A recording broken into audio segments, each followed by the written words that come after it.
ٹھنڈا میٹھا خربوزہ سب کو پسند ہے۔ اسے بچے، بڑے اور بوڑھے سبھی لطف اندوز ہوتے ہیں۔ لیکن کیا آپ کو پتہ ہے کہ اس خوش ذائقہ پھل میں صحت کے حوالے سے بہت سارے فوائد موجود ہیں؟ تو چلیے آج نظر ڈالتے ہیں خربوزے کے چند فوائد کے اوپر۔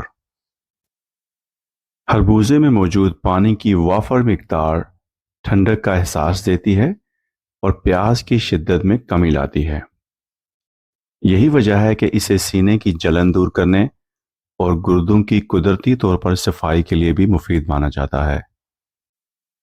اس میں موجود فائبر کی وجہ سے کھانے کے بعد شکم سیری یا پیٹ بھرنے کا احساس ہوتا ہے، لہٰذا یہ ڈائٹنگ کرنے والوں کے لیے ایک بہترین اسنیک ہے۔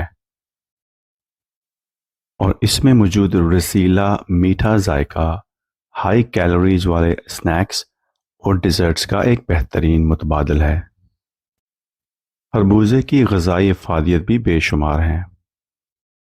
اس میں انتہائی کم کیلوریز ہوتی ہیں، یعنی ایک کپ خربوزے میں صرف 64 کیلوریز ہیں۔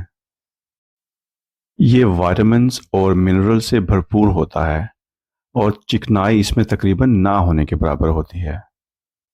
خربوزے میں calcium, phosphorus, iron, vitamin C, vitamin A, vitamin B پایا جاتا ہے۔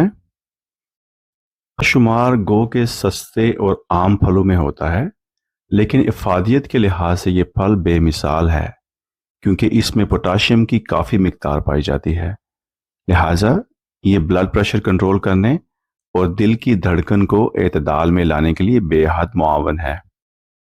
خربوزہ اینٹی اسٹروک یعنی دافع امراض قلب ہے۔ اس کے ساتھ ساتھ صحت مند جلد کے حصول، سینے کی جلن اور گردوں کے بیشتر امراض میں بھی یہ کافی مفید ہے۔ اس کے علاوہ یہ قبض کشا ہے اور پیشاب آور ہے، جس کی وجہ سے جسم سے کئی زہریلے مادے خارج کرنے میں ہیلپ کرتا ہے۔ یہ گردے اور مثانے کی پتھری دور کرنے کے لیے بھی فائدہ مند ہے۔ ہم نے خربوزے کی بہت سارے فوائد جو ہے وہ ڈسکس کر لیے ہیں، تو آئیے دیکھتے ہیں کہ خربوزے کو کھانے کا سب سے بہتر ٹائم کون سا ہے۔ ماہرین اس کے بارے میں کہتے ہیں کہ خربوزہ کھانا کھانے سے پہلے کھانا زیادہ بہتر ہوتا ہے۔ آپ اسے کسی بھی میل سے پہلے لے سکتے ہیں، البتہ خالی پیٹ اس کا استعمال صحیح نہیں ہے۔ اور اگر آپ کو لگتا ہے کہ خربوزے کے اس کے علاوہ بھی کافی سارے فوائد ہیں تو اس کو آپ ہمارے کامنٹ سیکشن میں مینشن کر دیجئے۔ بہت شکریہ۔